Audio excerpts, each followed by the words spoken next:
Let me see. So we got Oppenheimer, man, and this film director is Christopher Nolan's latest. And the story goes as this: during World War II, Lieutenant Glenn Leslie Groves Jr. appoints physicist Robert Oppenheimer to work on the top secret Manhattan Project. Oppenheimer and a team of scientists spend years developing and designing the atomic bomb. Their work comes to fruition on July 16, 1945, as they witness the world's first nuclear explosion, forever changing the course of history.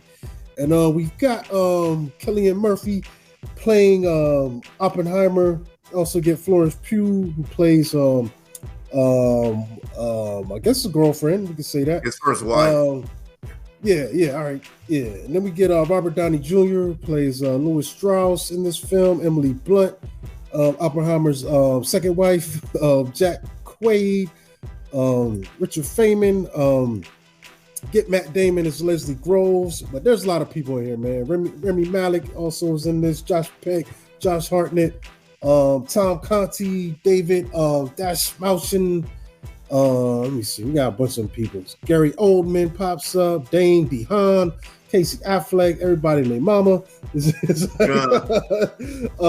there's a lot of people in this, man. Jason Clarke, man. Just looking at the Alden Evan Reich. Yeah.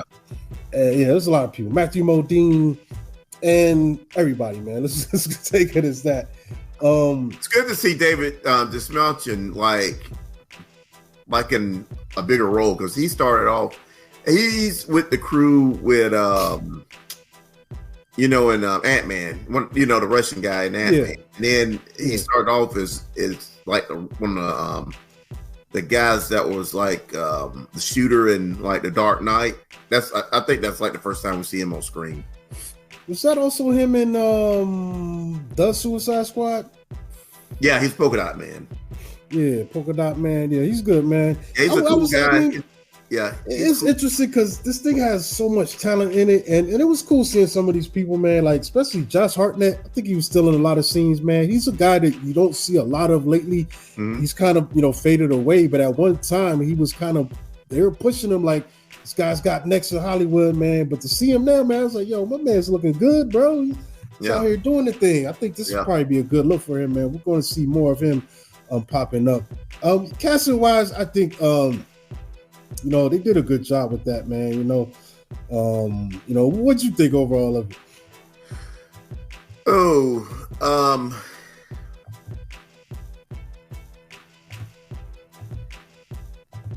I like the film a lot, but my problem with Christopher Nolan. He takes himself too serious. I saw this in 70mm, but I'm glad I didn't see it in IMAX, because I think it would have been a waste to see, I think it would have been a real big waste to see in IMAX, and I'm kind of glad I didn't see it. I did, like I said, I saw it in 7mm.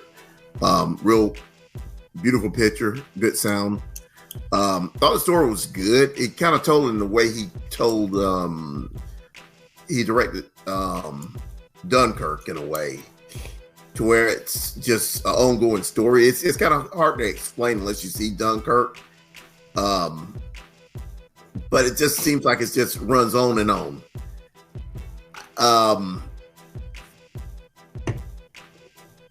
I'm not bothered with the length of most films, but this might have been a little longer than it needed to be. But like I said, I overall enjoyed the film. I'm kind of glad that we kind of saw, we kind of were in the head of what was going on with Oppenheimer. This is, I think, majority of the time that I think we've seen that character. He's almost like a background character, like in some of the older, other films, about the bomb or whatever, or he's just made mention to. But it's been a long time since I've been, got into like Fat Man and Little Boy and films like that. It's been a while, but I don't think he was like in that role. Somebody would be in that role, but not really center focus, if I'm right. But it's like I said, it's been some years. It's real star-studded, but it's good, but it was a bit of a dullness to it. You know what I'm saying? And it's kind of hard to explain, but I'm glad I did see it in the theater. I think Cillian Murphy and Robert Downey Jr. Will pretty much be nominated for Oscars on this film. But Robert Downey Jr. He's might be one of my favorite actors behind like Samuel Jackson and Denzel Washington. But he gets better and better every time I see him on screen. You know, I love Robert Downey Jr. But I don't know. It's a lot going on in this movie. You had a lot of stars in this movie, and it's just like I said, it's a bit of a dullness to it, and it's kind of hard to explain, you know. But like I said, I just think Christopher Nolan takes himself a little too serious. Yeah, I would agree, man. Like, I don't know. My impression of this film was probably leaning more toward not really liking much about it. I mean, but you just saw Barbie. You had like a lot of fun with that movie, and this was probably a downer. You know what I'm saying? But I can have I can have a good experience at a somber kind of, you know, the thing. It's not like, I think my complaint is, one thing is the length, man. Like I think you could have made this in 2 hours, but the way he chose to do this narrative, where at one hand we're getting the building of the bomb, and then we're also getting them jumping ahead to his security clearance trial, which is, both of these are running parallel. The bomb stuff is in color, the trial stuff is in black and white, which usually means that's in the past, but that's actually going to be the future of this story, which is really weird. And I just don't think that security clearance side of it was compelling enough to split the film in half for it, man. Like, that could have been something that they tacked on 15 minutes at the end, and maybe interject those points with the conflict with Robert Downey Jr.'s character, and, you know, let's put that to the head, because I think what would have worked for me more is actually if we got more of the science behind the bomb. And, you know, every now and then we got to check in where, oh, we just got this step and this step, but not really telling how or why. I still don't know anything about how this bomb works or how they would even trigger the reaction. You know, it's kind of weird, you know, and you know, and we do get a lot of star power. But after a while, halfway through, it kind of wears off. It's like, oh wow, there's another guy that like, they kind of repeat a thing too. Where I think that's why he had it edited like that, to where it was jumping through time, kind of like how The Godfather 2 was. But like, after a while, they lost their effectiveness to me. That started to wear off. It's like, oh wow, another guy that I really like, but the pacing of this thing is still like kind of dragging, and like you said, it just didn't have a it was kind of dull in its telling. There was not a lot of oomph. We get to the explosion, and that's what I was like, I agree with you. Like, they were selling the hell out of that. Oh, he made a real no CGI, and I would expect the spectacularness when really, you didn't need an IMAX screen. You just had to make sure your theater had a great sound system.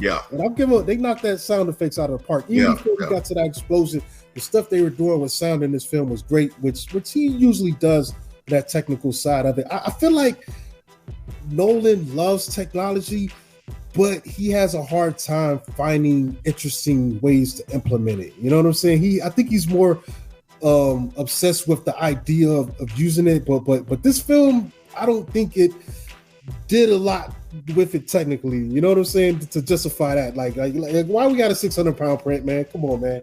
Other than to just say we got a 600-pound IMAX print, like this is not that did not improve this film, man. You know, it's interesting.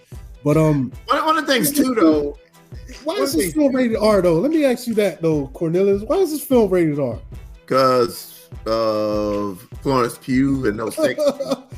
Do we need that? Okay, the first one, okay, if you want to throw that in and give the people something, but that second scene, it just felt weird. Like in the middle of the hearing. Like, I know what you were doing, Nolan, but come on, did we really need that? You know what I'm saying? It's some weird choices, man, going on in this thing. Really? And I will say this though. Me thinking about it, it's the first time he's actually had any kind of sex in any of his films. Mm-hmm. Maybe this is why. I mean, you think about The Prestige, though. There were I don't think there was. It wasn't anything. So much sex, but yeah, there was a lot of. There was some innuendo in a couple of those scenes, but it wasn't. We didn't see people getting down. Yeah, we didn't see anybody getting down, but at the same time, like.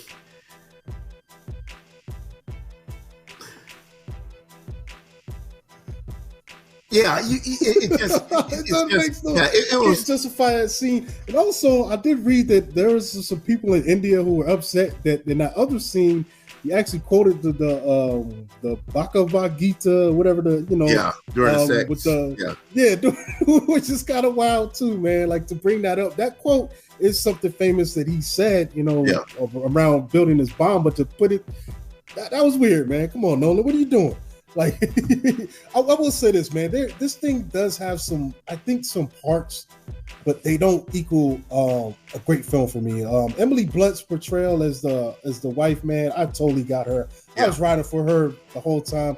I did like Robert Downey Jr., but Robert Downey Jr. got better to me toward the end of the film. Like that's why I say you could have truncated that whole trial thing, because his bitterness really didn't show up until the end for me, and that's when it got good. That's when the petty came out, and I feel like, man, like a lot of it was a lot of unnecessary exposition, I think, concerning that trial, dude. That was my biggest thing.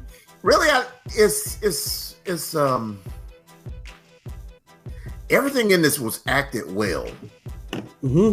But it's like I said, it's just a dullness about it. And I don't know if we needed this historical drama to be really told, but I don't know. I'm curious on what other people think about it. I do like the film, but at the same time, like I say, Christopher Nolan takes himself too serious.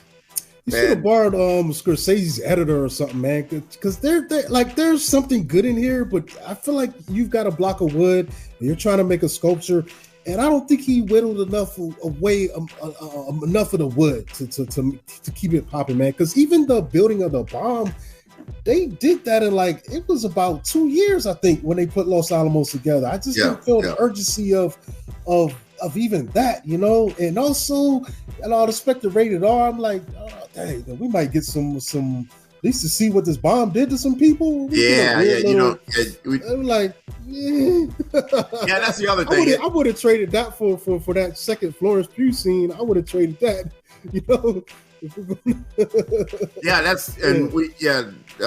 not spoiling anything for anybody, but we just hear the Japanese strikes over the radio, and that felt real anticlimactic.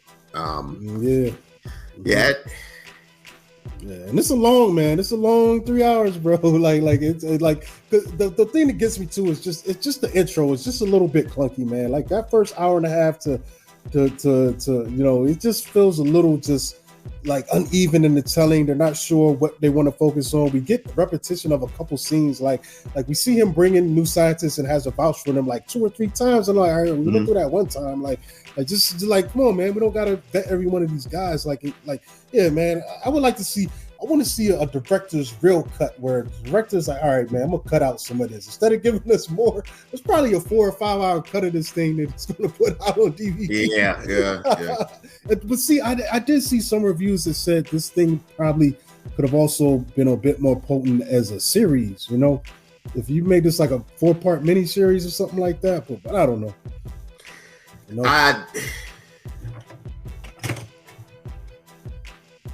The money isn't really there in a TV series because it's Christopher Nolan and he's this is weird, man. I think something was up, man. Like it's always weird to me when he leads about a new film and it's a technical thing instead of telling us about the story. And I'm like, oh my God, here we go again. Think about it. When the Tenet came out, it was like, oh, we blew up a whole plane. And then this one is like, oh, we did a whole explosion, with no CGI. I'm like, yeah, but what's the story? What's I don't know, man. It's interesting, man. But I don't see it, man. It's good. I ain't end all be all with reviews, but people are loving it, Yeah, it's got some really great scores. with him and Tenet, I kind of wish that they would have that re-released in IMAX, just so I could see it in IMAX, because this is one of the films that he pushed through, like during the pandemic, and nobody was really going to movies at all. Like I wasn't going to movies, and I was, I'm crazy about going to movies, but at that point in time, I wasn't going to go out of my way to see that in IMAX. Yeah, because my local guys weren't open when that came out. I would have to go like an hour and a half to get to find a theater that was playing that, and I was like, man, I ain't that pressed for no movie. Like I can't. I'll just wait. But I would at least with Tenet though, like visually that made sense, man. This was just like, all right, I actually had kind of seen better explosions on CG. I think Transformers was blowing up some stuff pretty well. Yeah, he's a wild boy, man. He's a wild boy, man. But I wish that he would stop stick talking a little bit more. I think he should stick to more like either mystery or adventure type films. I did like Dunkirk, but this film reminded me of a lot of Dunkirk, which, like I said, I do like that film, but it just events happening in a way. Mm-hmm. It almost doesn't have too much of a narrative to it in a way, just kind of like how Dunkirk. Yeah. And I like Dunkirk, but it's. Mm-hmm. But just think about it, like Interstellar was like a real good film that he did in IMAX. Well, that movie kicks ass. Tenet, I only saw that at home because of pandemic. When he did Inception, that was amazing to see on the big screen. The Dark Knight, Batman Begins. The Prestige was a smaller film, but that was before he fell in love with IMAX. Or I guess, yeah, that was just a regular screen film. It wasn't in IMAX, but Insomnia and Memento and the following. I kind of wish that he would go back and try to make a smaller film this go around on his next film. They should have never gave him IMAX cameras. Really? He ain't going back. He's not going back, man. He's not going back. Interesting, man. Yeah, he's not going back. I wish he would kind of try to make a smaller film this next time around and kind of get grounded, because even like Scorsese did that. I was watching my supplemental stuff for After Hours last week, and Scorsese had made After Hours, and that was a bit of a flop. But no, not. He had made King of Comedy, which was a flop. Which I love that film, but then he does After Hours. And this is before he does Passion of the Christ and all these other films that he had done. But I don't know. I think he needs to kind of sit back and kind of try to reinvent it. I would like to see something more like The Prestige again, man. Like I said, some kind of mystery. I guess this was an attempt, but considering that it wasn't fully effects driven or something like that, but and it's a more grounded people. Yeah, it's historical drama. It's just so you're just limited on what you can do in this. Yeah, so I'm curious, man. Who wrote the screenplay for this? Was he involved, or he's adapting? I know this is based off a book, but I'm curious about that. I wonder. I'm gonna look now because I'm wondering if his brother had anything to do with it. Based on American Prometheus. Let's see. He's film. He's the one that writes. Yeah, he wrote the screenplay, bro. Yeah, with maybe that's the issue. And Martin Serwin. Yeah, screenplay by Christopher Nolan. Yeah, it might make a little bit of a difference when his brother is like penning it, Jonathan Nolan. Because with the exception of Dark Knight, I kind of like. I mean, Dark Knight Rises. I pretty much like majority of the stuff his brother's written with him. Boom, boom, boom, boom. Yeah, let me see. Who did the Prestige? Who wrote that? Yep, Jonathan Nolan, Christopher Nolan. Yeah. So they teamed up.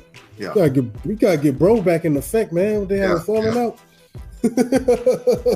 Brother's actually like a showrunner, or if I'm right, his brother's the showrunner on that Foundation series on Apple. Oh yeah, I heard about that. Heard things about that.